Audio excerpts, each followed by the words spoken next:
আমি আপনাকে বলি আমি প্রচার বিমুখ, কিন্তু যদি আপনাকে 100 জনের মধ্যে 90 জন সাংবাদিক আমি চিনি বা না চিনি, সে আমার নামটা জানে বা আমাকে আমার সঙ্গে ভালো রিলেশন রাখে, কিন্তু আমি প্রচারে যেতে চাই না।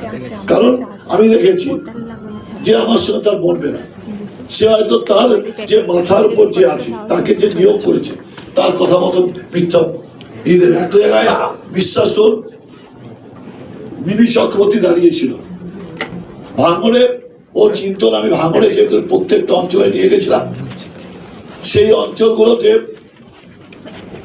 প্রচারে গেছি।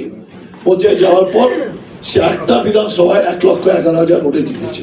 তো ওখানকার কর্মীরা তারা আমাকে পুষ্পস্তবক দিয়ে সম্মাননা দিতে এসছে যে তুমি তোমার নেতৃত্বে হয়েছে।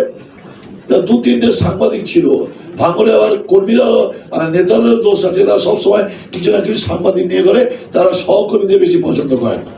মানে খবরে কাগজে আমার নামটা আসুক যেভাবেই হোক, সে চুরি করে হোক, ডাকাতি করে বা ভালো কাজ করেই হোক। আমি বলেছি যে তোমরা খুব ভালো কাজ করেছো। বলো আমাদের দাদা ভবনগাছিতে 3টে হিন্দু এলাকার ভোট আমরা পাইনি।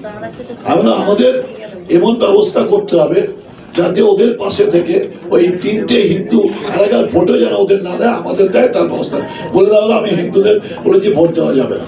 ইভেন জানেন সব থেকে লজ্জাস্কর, আমার মানে নিজেকে খুব অস্বস্তিকর মনে হচ্ছিল, লোকসভায় গিয়ে বিজেপির সাংসদ বলছেন যে দক্ষিণ চব্বিশ একজন সভাপতি আছে, তিনি বলেছেন হিন্দুদের ভোট দিতে যাবে। আচ্ছা আমি যদি একটু তর্কের খাতে বলি, আমি ওকালতি করি, তর্কের খাতে আমি হিন্দু হয়ে আমি কখনো বলবো হিন্দুদের ভোট দিতে দেওয়া যাবে না? আজকে শাহজাহানরা বলছেন আগে বলতো সাম্প্রদায়িক কোনো ঘটনা ঘটলে খবরের কাজে প্রকাশ করা হতো না, এখন সাম্প্রদায়িক ঘটনাকেও এমন ভাবে বিকৃতভাবে প্রচার করা হচ্ছে যেখানে দাঙ্গা লাগতে বাধ্য। আগে যাতে কোথাও গোলমাল না লাগে, শান্তি বজায় থাকে, তার জন্য সংবাদপত্র মাধ্যমের একটা দায়বদ্ধতা ছিল, কর্তব্য ছিল। এখন সেই সংবাদপত্র অনেক জায়গায় মানছে না, তাদের সস্তা রাজনীতির জন্য এবং ব্যবসায়িক মানসিকতা নিয়ে। তাই আজকে আমি বলি যে সোনারপুর প্রেস ক্লাব একটা বলিষ্ঠ প্রয়াস দিয়েছে এবং আমি যতটুকু দেখেছি ওরা চেষ্টা করছে যে কিভাবে নিরপেক্ষ সত্য সংবাদ পরিবেশন করে অন্তত মানুষকে জানান দেওয়া যায়। কিন্তু সবাই তো সমান না, কোন প্রত্যেক সম্প্রদায়ের 2-1টা মানুষ খারাপ থাকে, ওই 2-1 জনের জন্য পুরো সম্প্রদায়কে কখনো দোষ দেওয়া যায় না। আজকে তাই আমি আপনাদের কাছে বলি যে যারা একটু দুর্বল অথচ সঠিক, অথচ নিরপেক্ষ, অথচ সত্য সংবাদ পরিবেশন করে, আমি আমার সহযোগী নেতা কর্মী সবার কাছে আবেদন, তাদের পাশে একটু দাঁড়ান, তাদের শক্তিশালী করুন, অন্তত এই কর্মসংস্থার হাতে নিজেকে বিক্রি হতে দেবেন না।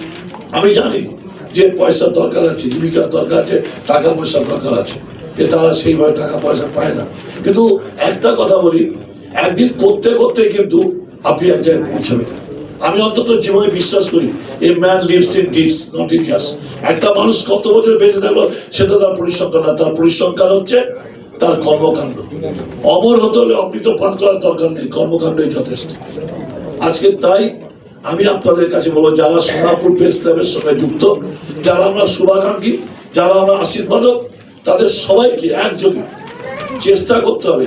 সোনারপুর প্রেস ক্লাব যখন আজকে পথ চলা শুরু করলো, আজকে তাদের সঙ্গে যে যুক্ত সাংবাদিকরা আছে তাদেরও আমরা কিভাবে শক্তিশালী করে সত্য নিরপেক্ষ সংবাদ পরিবেশন করা যায়।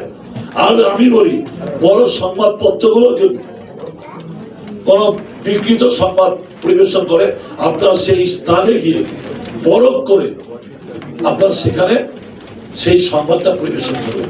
আমি আজকে বলি ব্রিটিশরা চলে গেছে কিন্তু অনেক কিছু রেখে গেছে। একটা কেস হলে কিন্তু সবকিছু হয়ে যায় না, তার ইনভেস্টিগেশন হয়, তার চার্জশিট হয়, তার এভিডেন্স হয়, তারপর জাজমেন্ট হয়। আমি আপনাদের কাছে বলি একটা ঘটনা আপনাদের বলি, 62 একজন অভিযোগ করলেন তার বন্ধু মার্ডার হয়ে গেছে, কোনোভাবেই পাওয়া যাচ্ছে না। পুলিশ অনেক ইনভেস্টিগেশন করে দেখলো, দেখার পর কি দেখা গেল জানেন, যে অভিযোগ করেছে সেই মার্ডার করেছে। তাহলে এই ইনভেস্টিগেশনটা দরকার আছে। কারণ সঠিক জায়গায় আমি একটা অন্যের নাম দিলাম, আমার সঙ্গে তার হয়তো কোনোভাবে শত্রুতা আছে, তার নামটা জড়িয়ে দিলাম, পুলিশও করলো কি তাই নামে করলো, কিন্তু পুলিশ সঠিকভাবে ইনভেস্টিগেশনটা করলো না। কিন্তু ইনভেস্টিগেশন করে দেখা গেল যে অভিযোগ করেছে সেই অভিযুক্ত। তাই আজকে সংবাদ মাধ্যমকে বলবো, তোমাদের এই এখন যে বর্তমান পরিস্থিতি চলছে, যেভাবে যাতে যাতে মনে মনে বিভেদ ঘটানোর চেষ্টা হচ্ছে, তার বিরুদ্ধে প্রকৃত সংবাদ পরিবেশন করার দায়িত্ব নিতে হবে সোনারপুর প্রেস ক্লাবকে, অন্তত দক্ষিণ চব্বিশ জেলার ক্ষেত্রে। সেটা যদি করা যায়, সোনারপুর প্রেস ক্লাব একদিন তার জায়গায় প্রতিষ্ঠিত হবে, এই কামনা করে যারা এখানে উপস্থিত হয়েছে সমস্ত সম্মানীয় অতিথিবৃন্দ, নেতৃবৃন্দকে আমি আমার শুভেচ্ছা প্রীতি অভিনন্দন জানিয়ে এবং সোনারপুর প্রেস ক্লাবের শ্রীবৃদ্ধি কামনা করে আমি আমার বক্তব্য শেষ করছি।